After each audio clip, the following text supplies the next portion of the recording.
Several weeks of escalating protests in Yemen finally resulted this week, with President Ali Abdullah Saleh promising to step down this year.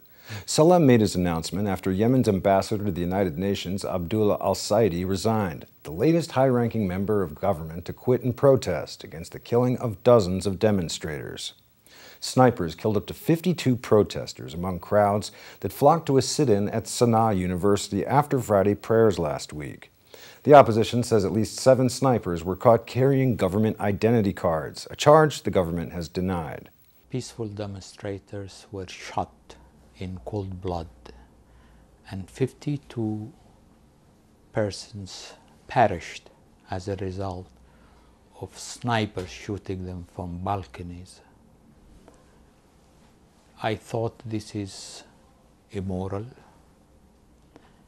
and it's disturbing, and I thought that how can I represent and articulate a policy that and with good conscience that will justify something like this, or find excuses to what happened on that infamous day.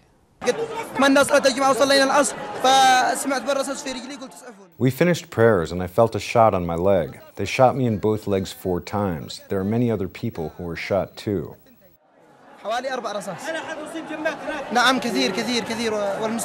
This week, 3 Yemeni army commanders, including a top general, defected to the opposition, calling for an end to President Saleh's rule, as army tanks and armored vehicles deployed in support of thousands protesting in the capital.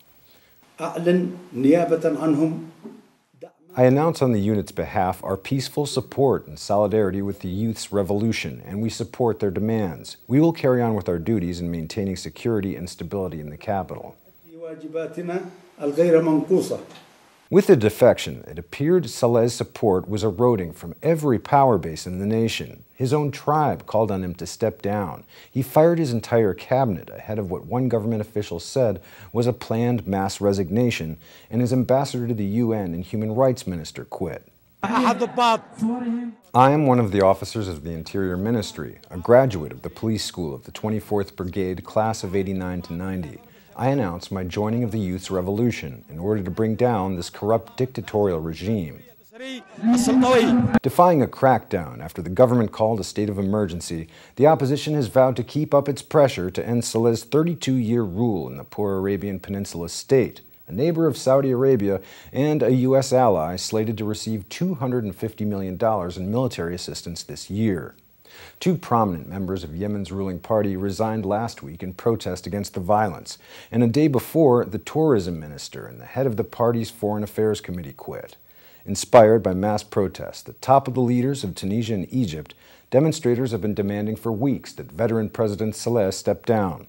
More than 70 people have been killed. Saleh has blamed gunmen among the protesters for the killings.